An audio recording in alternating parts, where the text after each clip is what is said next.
Hello friend, welcome to NIT study hub. आज के topic में हम लोग एनटीपीसी प्रैक्टिस सेट 2016 से रिलेटेड लेक्चर 15 को कवर करने वाले हैं।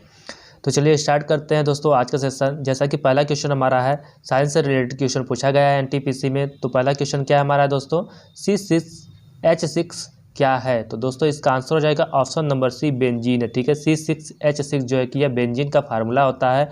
और दोस्तों बेंजीन जो है यह सरलतम एरोमेट्रिक हाइड्रोकार्बन होता है। ठीक है, सरलतम एरोमेटिक हाइड्रोकार्बन बेंजीन होता है। और बेंजीन की संरचना जो होती है दोस्तों वलय होती है। ठीक है, कैसी होती है दोस्तों, वलयकार बेंजीन की संरचना होती है। और यह क्वेश्चन जो कि एनटीपीसी में ही पूछा गया है, रिपीटेड क्वेश्चन है, तो इसको आप याद रखेंगे। क्लियर है दोस्तों, आगे चलते हैं फ्रेंड्स।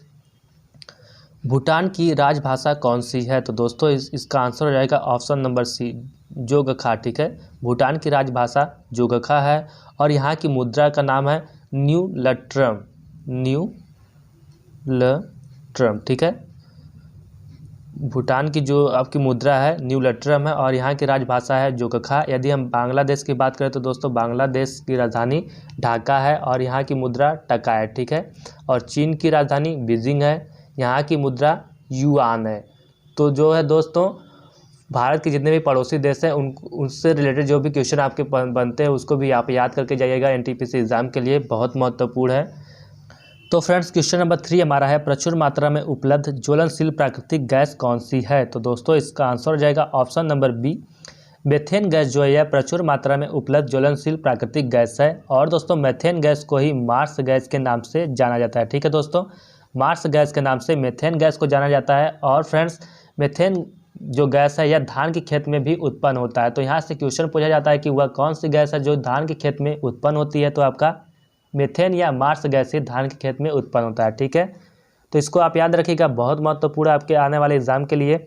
नेक्स्ट है दोस्तों, 1999 में पाकिस्तान के प्रधानमंत्री कौन थे जिन्हें जनरल परवेज मुशर्रफ के नेतृत्व में एक सैन्य तख्तापलट में परास्त किया गया था। तो दोस्तों इसका आंसर हो जाएगा ऑप्शन नंबर बी, जिया उल हक थे। कौन थे दोस्तों, तो जिया उल हक 1999 में पाकिस्तान के प्रधानमंत्री जिया उल हक थे जिन्हें परवेज मुशर्रफ के नेतृत्व में एक सैन्य तख्तापलट में परास्त किया गया था। तो इसका आंसर क्या जाएगा दोस्तों, ऑप्शन नंबर बी। क्लियर है, याद रहेगा, बहुत ज़रूरी है, आपको याद रखना है सारे क्वेश्चन को। नेक्स्ट है दोस्तों, 2.5 दिन का झोपड़ा मस्जिद कहाँ स्थित है। तो दोस्तों इसका आंसर हो जाएगा ऑप्शन नंबर बी, अजमेर में। कहाँ स्थित है दोस्तों, तो अजमेर में 2.5 दिन का झोपड़ा मस्जिद स्थित है। इसके अतिरिक्त दोस्तों आपको याद रखना है भारत का प्रथम मस्जिद का नाम क्या था। तो आपका था कुब्बत उल इस्लाम, कुब्बत उल इस्लाम। यह मस्जिद जो कि दिल्ली में स्थित है। और दोस्तों भारत की सबसे बड़ी मस्जिद का नाम जामा मस्जिद है। ठीक है, तो इन तीनों बातों को आप याद रखिएगा, बहुत महत्वपूर्ण है आपके आने वाले एग्जाम के लिए। नेक्स्ट है दोस्तों, भारतीय होली कैसे मनाते हैं। तो दोस्तों ये आपका एनटीपीसी एग्जाम में जो क्वेश्चन पूछा गया है सबसे इजी क्वेश्चन है। तो इसका आंसर आप हमें कमेंट बॉक्स में कमेंट करके भी बता सकते हैं। तो इसका आंसर क्या हो जाएगा दोस्तों, जल्दी से कमेंट कीजिए। चलिए, तो इसका आंसर हो जाएगा दोस्तों, एक दूसरे पर रंग और पानी फेंककर भारतीय होली मनाते हैं। ठीक है, तो इसका ऑप्शन क्या हो जाएगा, ऑप्शन नंबर बी सही हो जाएगा आंसर इसका। आगे चलते हैं दोस्तों, लिमरिक क्या है। तो दोस्तों इसका आंसर हो जाएगा ऑप्शन नंबर बी, ज़्यादातर 5 लाइनों की कविता का एक रूप है। ठीक है, इसे ही हम लिमरिक कहते हैं, इसलिए इसका ऑप्शन क्या हो जाता है, बी सही हो जाएगा। क्लियर है, याद रहेगा दोस्तों, बहुत महत्वपूर्ण है दोस्तों। आगे चलते हैं, भारत में मीठे पानी की सबसे बड़ी झील निम्नलिखित में से कौन सी है। तो दोस्तों इसका आंसर हो जाएगा ऑप्शन नंबर डी। ठीक है, वुलर झील जो है कि यह मीठे पानी की सबसे बड़ी भारत की झील है। जबकि दोस्तों आपका जो कि खारे पानी की सबसे बड़ी झील उड़ीसा राज्य में स्थित है और जिसका नाम है चिल्का झील। ठीक है, याद रहेगा। तो फ्रेंड्स क्वेश्चन नंबर 9 हमारा है, 1896 में आयोजित पहले आधुनिक ग्रीष्मकालीन ओलंपिक खेलों की मेजबानी किस शहर ने की थी। तो दोस्तों इसका आंसर हो जाएगा ऑप्शन नंबर ए, एथेंस शहर ने 1896 में आयोजित पहले आधुनिक ग्रीष्मकालीन ओलंपिक खेलों की मेजबानी की थी। जबकि दोस्तों यदि हम बात करें करंट अफेयर यानी 2020 की, दोस्तों 2020 का ओलंपिक खेल जो है कि यह जापान के टोक्यो शहर में खेला जाएगा। परंतु दोस्तों कोरोना की वजह से इसको स्थगित कर दिया गया है और यह खेल जो है कि 2021 में अब जापान के टोक्यो शहर में ही खेला जाएगा। ठीक है दोस्तों, तो ये आपका करंट से रिलेटेड क्वेश्चन है, तो इसको आप याद रखिएगा, तो फ्रेंड्स वीडियो पूरा एंड तक देखिएगा, क्योंकि अगर करंट से रिलेटेड क्वेश्चन आता है तो मैं उसके अपडेट को भी बताता जाता हूँ। ठीक है, आगे चले दोस्तों। नेक्स्ट है दोस्तों, हाइड्रोजन, हीलियम और अन्य आयनित गैसों के तारे के बीच धूल के बादल को क्या कहा जाता है? तो दोस्तों इसका आंसर हो जाएगा ऑप्शन नंबर सी, नेबुला कहा जाता है। क्या कहा जाता है दोस्तों? नेबुला कहा जाता है हाइड्रोजन, हीलियम और अन्य आयनित गैसों के तारे के बीच धूल के बादल को। ठीक है दोस्तों, इसके अतिरिक्त दोस्तों यदि तारे का द्रव्यमान सूर्य के द्रव्यमान से अधिक होता है तो उसे सुपरनोवा तारा कहते हैं। ठीक है, सुपरनोवा तारा किसे कहते हैं? तो तारे का द्रव्यमान यदि सूर्य के द्रव्यमान से अधिक होता है तो उसे सुपरनोवा तारा कहते हैं। क्लियर है, इसको भी आप याद रखिएगा, यह आपके एनटीपीसी में पूछा गया है। नेक्स्ट है दोस्तों, ऊँटों का प्रसिद्ध व्यापार किस वार्षिक मेला का हिस्सा है? तो दोस्तों इसका आंसर हो जाएगा ऑप्शन नंबर डी, पुष्कर मेला। ठीक है, पुष्कर मेला जो है कि इस मेले में ऊँटों का मेला लगता है और यह मेला जो है कि राजस्थान में लगाया जाता है। पुष्कर नाम से ही दोस्तों आपका पुष्कर झील है और पुष्कर में ही ब्रह्मा जी का एकमात्र मंदिर स्थित है। ठीक है, तो इसको भी आप याद रखिएगा, यह क्वेश्चन आपके एनटीपीसी के अलावा अदर एग्जाम में भी पूछा गया, तो बहुत इंपॉर्टेंट हो जाता है दोस्तों आपके आने वाले एग्जाम के लिए। नेक्स्ट है दोस्तों, सिग्मो क्या है? क्वेश्चन है दोस्तों, सिग्मो क्या है? तो दोस्तों इसका आंसर हो जाएगा ऑप्शन नंबर ए, गोवा का वसंत ऋतु का महोत्सव। ठीक है, सिग्मो जो है यह गोवा का वसंत ऋतु का महोत्सव है, तो इसलिए इसका ऑप्शन सी हो जाएगा। यदि हम बात करें अन्य राज्यों के त्यौहार के, तो दोस्तों जो इम्पोर्टेंट है आपका, जैसे कि पोंगल त्यौहार तमिलनाडु राज्य में मनाया जाता है, ओणम त्यौहार केरल राज्य में मनाया जाता है और बिहू त्यौहार यानी कि फेस्टिवल जो है कि बिहू फेस्टिवल यह आपका असम राज्य में मनाया जाता है। ठीक है, तो इतनी बातों को आपको याद रखना है। ठीक है दोस्तों, क्लियर है, याद रहेगा। आगे चलें। नेक्स्ट है दोस्तों, एंड्रोमेडा क्या है? तो दोस्तों इसका आंसर हो जाएगा ऑप्शन नंबर ए, मिल्की वे की पड़ोसी आकाशगंगा को ही एंड्रोमेडा कहते हैं। किसे कहते हैं दोस्तों एंड्रोमेडा? तो मिल्की वे की पड़ोसी आकाशगंगा को एंड्रोमेडा कहते हैं। और दोस्तों जो कि हमारा सौरमंडल है, हमारा सौरमंडल दुग्ध मेखला या आकाशगंगा का सदस्य है। हमारा सौरमंडल किसका सदस्य है दोस्तों? तो दुग्ध मेखला या आकाशगंगा का सदस्य है। तो इसको भी आप याद रखिएगा, बहुत इंपॉर्टेंट है, सारे इसी से रिलेटेड क्वेश्चन हमने बताया आपको। नेक्स्ट है दोस्तों, भारतीय खेल में HIL का पूरा नाम क्या है? तो दोस्तों इसका आंसर हो जाएगा option number C, hockey Indian league. ठीक है, HIL का फुल फॉर्म होता है हॉकी इंडियन लीग। ठीक है, तो दोस्तों आपके हर एनटीपीसी एग्ज़ाम में यानी कि हर शिफ्ट में फुल फॉर्म जरूर पूछे गए हैं और कंप्यूटर से मैक्सिमम आपके फुल फॉर्म पूछे गए, तो उसको आप याद करके ही एनटीपीसी एग्ज़ाम देने जाइएगा, जिससे कि आपका कोई भी क्वेश्चन गलत ना हो। ठीक है, और आप सिलेक्शन अवश्य पाएँ।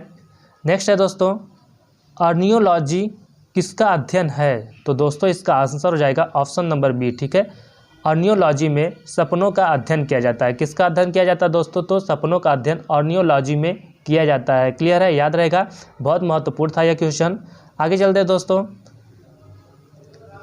अंतर सरकारी संगठन का नाम बताएं जो अंतर्राष्ट्रीय सहयोग को बढ़ावा देता है। तो दोस्तों इसका आंसर हो जाएगा ऑप्शन नंबर बी, UN। ठीक है, क्या हो जाएगा दोस्तों आंसर?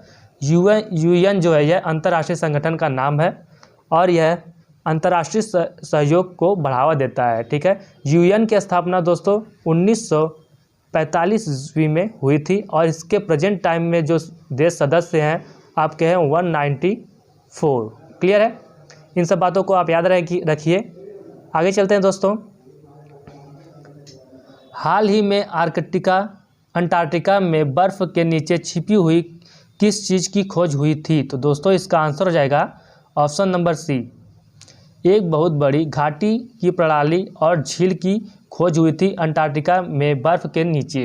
क्लियर है, तो इसको आप याद रखिएगा, बहुत महत्वपूर्ण क्वेश्चन यह भी आपका। नेक्स्ट है दोस्तों, WLAN का पूरा नाम क्या है?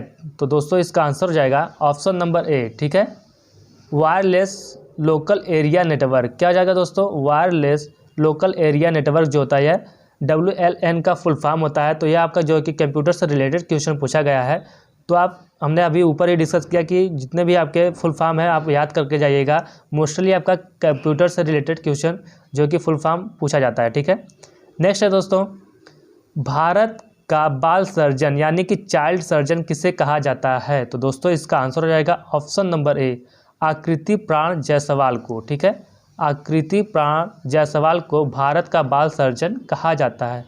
तो इसका आंसर क्या जाएगा दोस्तों? ऑप्शन नंबर ए सही होगा। ठीक है, याद रहेगा। गुड, आगे चलते हैं। तो फ्रेंड्स क्वेश्चन नंबर 20 हमारा है, वास्को डी गामा भारत कब आया था? तो दोस्तों इसका आंसर हो जाएगा ऑप्शन नंबर ए, 1498 में वास्को डी गामा भारत आया था और यह एक पुर्तगाली नागरिक था। ठीक है दोस्तों, तो इसको भी आप याद रखेंगे, बहुत इंपॉर्टेंट है आपका क्वेश्चन। यह क्वेश्चन आपका एनटीपीसी से रिलेटेड दोबारा रिवाइज किया गया है। ठीक है, बहुत ज़रूरी है।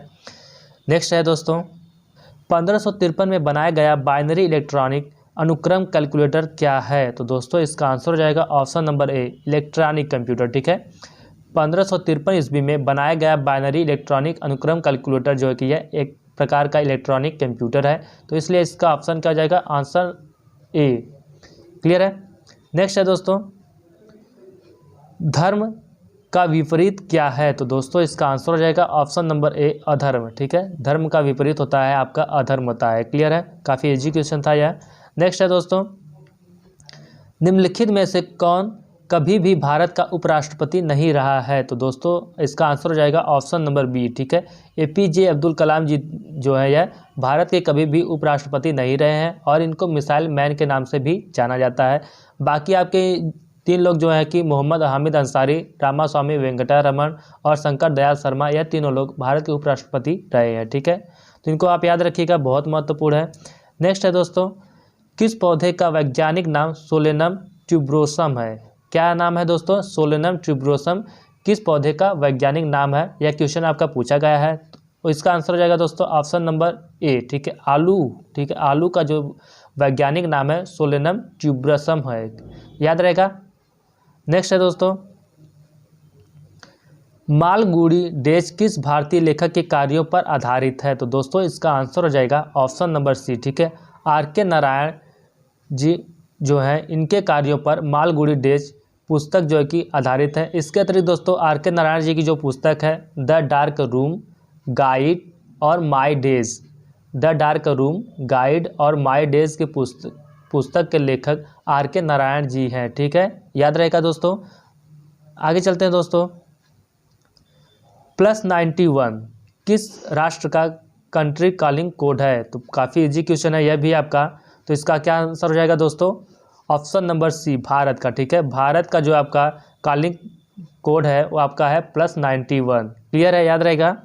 नेक्स्ट है दोस्तों, सिक्किम कब भारत का एक राज्य बना था? तो दोस्तों इसका आंसर हो जाएगा ऑप्शन नंबर ए, 1975 ईस्वी को सिक्किम जो है कि भारत का एक पूर्ण राज्य बना था और यह भारत का 22वां राज्य है। किस नंबर का राज्य है? तो दोस्तों 22वां राज्य है भारत का सिक्किम। क्लियर है, याद रहेगा। यदि सिक्किम की बात करें तो दोस्तों सिक्किम में आपका एक भी एयरपोर्ट नहीं है, तो यह भी क्वेश्चन पूछा गया था कि किस राज्य में एक भी एयरपोर्ट नहीं है, तो आपका सिक्किम राज्य जो है उसमें एक भी आपका एयरपोर्ट नहीं बनाया गया है। क्लियर है। नेक्स्ट है, मेक इन इंडिया का प्रतीक किसका बना है? तो दोस्तों इसका आंसर हो जाएगा ऑप्शन नंबर ए। इसका आंसर क्या जाएगा दोस्तों? ऑप्शन नंबर ए, कोक से बने शेर का। ठीक है, कोक से बने शेर का जो आपका मेक इन इंडिया का लोगो है वो आपका कोक से बने शेर का है, तो इसलिए ऑप्शन ए सही हो जाएगा। क्लियर है, याद रहेगा। यदि हम बात करें मेक इन इंडिया की, तो दोस्तों मेक इन इंडिया की घोषणा प्रधानमंत्री द्वारा 15 अगस्त 2014 में किया गया था। 15 अगस्त 2014 में प्रधानमंत्री नरेंद्र मोदी द्वारा लाल किले से किया गया था। ठीक है, तो इस डेट को भी आप याद रखिएगा। नेक्स्ट है दोस्तों,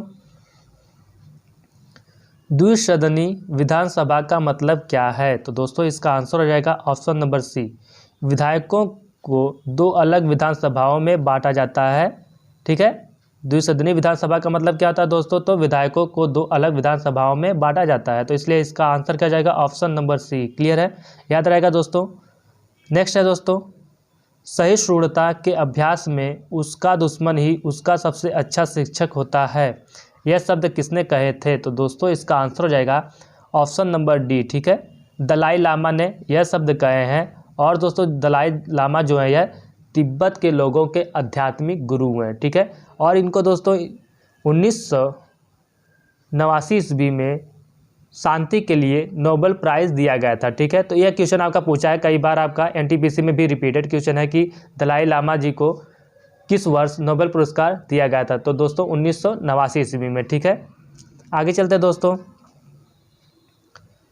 PNR का पूरा नाम क्या है? तो दोस्तों इसका आंसर हो जाएगा ऑप्शन नंबर बी। ठीक है, यात्रियों के नाम का रिकॉर्ड, यानी कि पैसेंजर नंबर रिकॉर्ड। तो दोस्तों अभी हमने ऊपर डिस्कस किया कि जितने भी आपके फुल फॉर्म होते हैं अच्छे यानी कि जो एग्ज़ाम में पूछे गए हैं कंप्यूटर से रिलेटेड, मैक्सिमम आपका फुल फॉर्म पूछा गया है, तो उसको भी आप याद रख करके जरूर जाइएगा एग्ज़ाम देने, क्योंकि वहाँ से क्वेश्चन आपके फंसने के चांसेस बहुत ज़्यादा रहेंगे। ठीक है, नेक्स्ट है दोस्तों, कार्ल सागन कौन था? तो दोस्तों इसका आंसर हो जाएगा ऑप्शन नंबर ए, एक अमेरिकी खगोल शास्त्री थे। ठीक है, कार्ल सागन जो थे यह एक अमेरिकी खगोल शास्त्री थे, तो इसका इसलिए ऑप्शन ए सही हो जाएगा, याद रहेगा। आगे चलते हैं दोस्तों। 15 अगस्त 1947 में भारत को मिली आज़ादी के वक्त समय क्या था? तो दोस्तों इसका आंसर हो जाएगा ऑप्शन नंबर सी, आधी रात था। ठीक है, जब भारत आज़ाद हुआ था 15 अगस्त 1947 को, तो आधी रात के समय। क्लियर है, तो ये आपका बहुत इंपॉर्टेंट है। तो दोस्तों आज का सेशन हम यही समाप्त करते हैं, क्योंकि आपका लास्ट क्वेश्चन था एनटीपीसी से रिलेटेड। तो आई होप कि आप सभी को यह वीडियो पसंद आई हो, तो वीडियो पर कमेंट और लाइक ज़रूर कीजिएगा। तब तक के लिए मिलते हैं दोस्तों नेक्स्ट वीडियो में। जय हिंद, जय भारत।